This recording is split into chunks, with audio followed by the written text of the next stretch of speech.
Good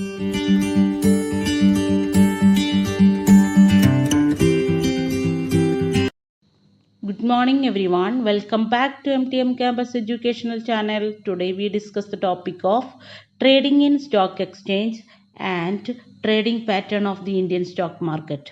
Okay. Trading in stock exchange. Trading in stock എക്സ്ചേഞ്ചിൽ രണ്ട് തരം ട്രേഡിംഗ് ആണുള്ളത്. Option trading system and quota driven system. Option trading system എന്ന് പറഞ്ഞാൽ പഴയ കാലത്തെ ലേലം തന്നെയാണ്. ഇപ്പോഴും ലേലമുണ്ട്, ലേലത്തിൻ്റെ ബേസ് തന്നെയാണ് ഇവിടെയും പറയുന്നത്. ഇപ്പോഴും നമ്മളുടെ സ്റ്റോക്ക് എക്സ്ചേഞ്ചിൽ ഇലക്ട്രോണിക് ഫോർമാറ്റിലാണെങ്കിലും ലേലം തന്നെയാണ്, ഓപ്ഷൻ ട്രേഡിംഗ് സിസ്റ്റം തന്നെയാണെന്ന് പറയാം. കാരണം എന്താ വെച്ചാൽ പഴയകാലത്ത് ബ്രോക്കേഴ്സ് കസ്റ്റമേഴ്സ് വന്നിട്ട് എല്ലാ കസ്റ്റമേഴ്സും വരും. എന്നിട്ട് കസ്റ്റമേഴ്സ് വന്നിട്ട് ഇങ്ങനെ വിളിച്ചു പറയും, ഇന്ന പ്രൈസാണ് നിങ്ങൾക്ക് താല്പര്യം ഉണ്ടെങ്കിൽ ഈ ഷെയറിന് ഇന്ന പ്രൈസാണ് എന്ന് പറയും, ഇത്ര പ്രൈസാണെന്ന് പറയും. അപ്പോൾ നെക്സ്റ്റ് ആയിട്ടുള്ള ഒരു കസ്റ്റമർ വന്നിട്ട് പറയും, അല്ലെങ്കിൽ ഇൻവെസ്റ്റർ വന്ന് പറയും, ഞാൻ വാങ്ങിച്ചോളാം എന്ന് പറഞ്ഞിട്ട് ഈ പ്രൈസിന് വാങ്ങിച്ചോളാം എന്ന് പറയും. അങ്ങനെയുള്ള ഒരു ഡീലിംഗ് ആയിരുന്നു. ഇപ്പം അങ്ങനെയല്ല. ഇപ്പം അത് നേരെ നമ്മളുടെ ഇലക്ട്രോണിക് ഓൺലൈൻ പ്ലാറ്റ്ഫോമിൽ വന്നിട്ടത് അവർ കൊടുക്കും, ഇത്ര പ്രൈസിന് ഞങ്ങൾ വാങ്ങിക്കാം, ഇത്ര പ്രൈസ് ഓർഡർ കൊടുക്കും. ആ ഓർഡർ പ്രൈസിന് ആൾക്കാർക്ക് താല്പര്യം ഉണ്ടെങ്കിൽ ആ ഓർഡർ പ്രൈസിന് ഒരു കസ്റ്റമർ അല്ലെങ്കിൽ ഒരു ഇൻവെസ്റ്റർ വന്നിട്ട് അത് വാങ്ങിച്ചുകൊണ്ട് പോവുക ചെയ്യത്. അതേപോലെ സെൽ ഓർഡർ കൊടുത്തു കഴിഞ്ഞാൽ അത് വാങ്ങിക്കാൻ ബൈ ചെയ്യാൻ വേറൊരാൾ വന്നിട്ട് 75 രൂപയ്ക്ക് ഇന്ന സെക്യൂരിറ്റി ഞാൻ വിൽക്കാൻ വെച്ചിട്ടുണ്ട് എന്ന് അതിൽ ഓർഡർ കൊടുക്കുകയാണെങ്കിൽ ആ 75 രൂപയ്ക്ക് ഇത് ലാഭമാണെന്ന് വിചാരിച്ചിട്ട് മറ്റൊരാൾ വാങ്ങിക്കാനുണ്ടെങ്കിൽ അതെന്തായി, ഓപ്ഷൻ ട്രേഡിംഗ് സിസ്റ്റം ആയി. അതാണ് പറയുന്നത്. Customer if the buyer and sellers quotations are matched the transactions are to be carried out.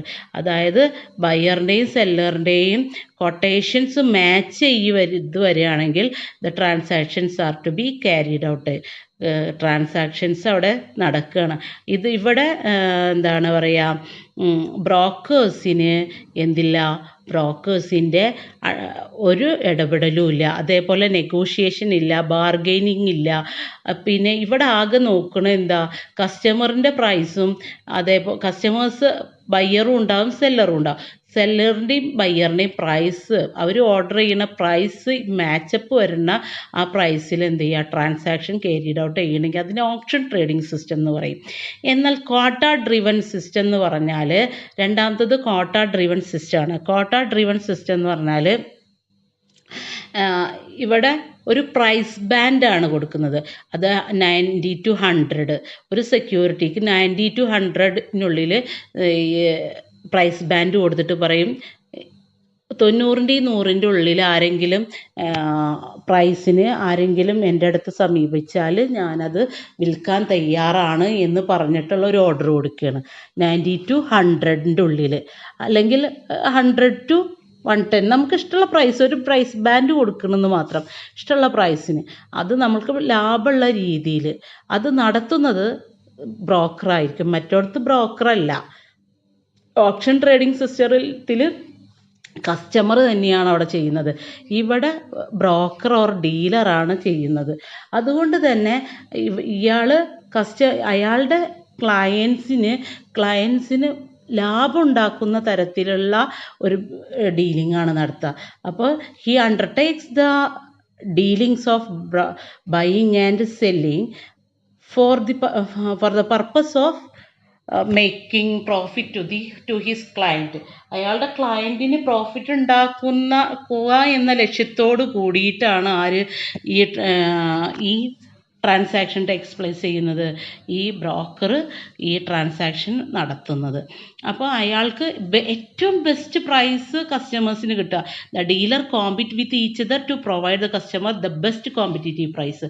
അയാളുടെ കസ്റ്റമറിന് ബെസ്റ്റ് കോമ്പറ്റീറ്റീവ് പ്രൈസ് കിട്ടുക എന്നുള്ളതാണ് അയാളുടെ ഏറ്റവും പ്രൈം ഒബ്ജക്റ്റീവ് എന്ന് പറയുന്നത്. It is a negotiated market. ഇത് നെഗോഷിയേറ്റഡ് മാർക്കറ്റാണ്. അതേപോലെ തന്നെ the market maker announces 2-way quotes continuously. 2-way quotes കൊടുക്കുന്നു. One is buying bid price and other is selling bid price.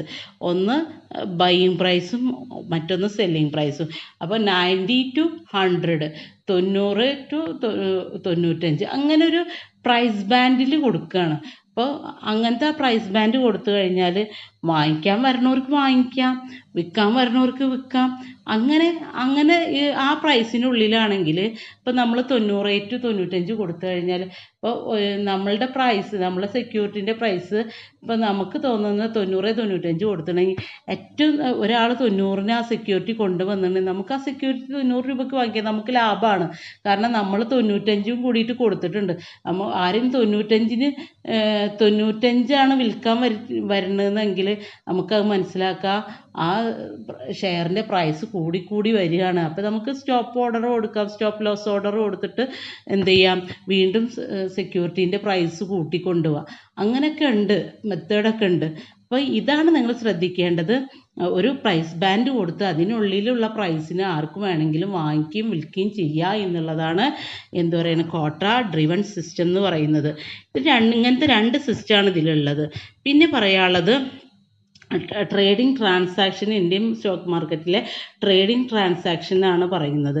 ഒന്ന് സ്പോട്ട് ഡെലിവറി ട്രാൻസാക്ഷൻ, ഒന്ന് forward transaction മറ്റൊന്ന്. അപ്പോൾ 2 തരം ട്രാൻസാക്ഷൻ ആണുള്ളത്. ഒന്ന് സ്പോട്ട് ഡെലിവറി ട്രാൻസാക്ഷൻ, രണ്ടാമത്തത് forward transaction.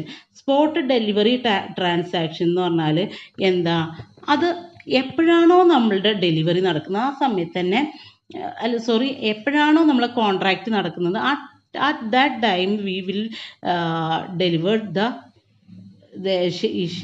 shares and their payments. അവരുടെ പേയ്മെൻറ്റും ഷെയർസും അറ്റ് എ ടൈമിൽ തന്നെ എന്ത് ചെയ്യുക, അത് കൊടുക്കുക. അല്ലെങ്കിൽ it should be done within 14 days following the date of the contract. Contract കൊടുത്ത 14 ദിവസത്തിനുള്ളിൽ എന്ത് ചെയ്യുക, അത് ആ ട്രാൻസാക്ഷൻ നടന്ന ആ കോൺട്രാക്റ്റ് ഉണ്ടായ 14 ദിവസത്തിനുള്ളിൽ അതിൻ്റെ പേയ്മെൻറ്റും അതേപോലെ തന്നെ അതിൻ്റെ ഷെയറും ഡെലിവറി ചെയ്യുക എന്നുള്ളതാണ് അവർ പറയുന്നത്. അതാണ് spot delivery transaction. At A ടൈമിൽ തന്നെ എല്ലാം നടക്കുക. Delivery and payment should be done within the time on the date of stipulated when entering into the contract. അതാണ് അവിടെ ഏറ്റവും എന്ന് വെച്ചാൽ നമ്മൾ ഡെലിവറിയും പേയ്മെൻറ്റും അറ്റ് എ സ്പെസിഫൈഡ് ടൈമിനുള്ളിൽ എന്ത് ചെയ്യുക, വിത്തിൻ എ സ്പെസിഫൈഡ് ടൈമിനുള്ളിൽ ഇത് ട്രാൻസാക്ഷനും പേയ്മെൻറ്റും നടത്തുന്നുണ്ടെങ്കിൽ അത് സ്പോട്ട് ഡെലിവറി ട്രാൻസാക്ഷൻ എന്ന് പറയും. എന്നാൽ ഫോർവേഡ് ട്രാൻസാക്ഷൻ ആണെങ്കിലോ, ഫോർവേഡ് ട്രാൻസാക്ഷൻ എന്ന് പറഞ്ഞാൽ 14 days എന്താണ് ഇതിൻ്റെ പീരീഡ് എന്ന് പറഞ്ഞാൽ ഫർദർ പീരീഡ് ഓഫ് 14 days. അതായത് ഇൻ ടു ദ കോൺട്രാക്റ്റിൽ നിന്നും ഫ്രം ദ കോൺട്രാക്റ്റിൽ നിന്നും എന്താണ് 14 days കഴിഞ്ഞിട്ടുള്ള ഡേയ്സിൽ എന്ത് കൊടുക്കുകയാണ്, ഡെലിവറിയും പേയ്മെൻറ്റും കൊടുക്കണം. അപ്പോൾ delivery payment can be extended by further period of 14 days each.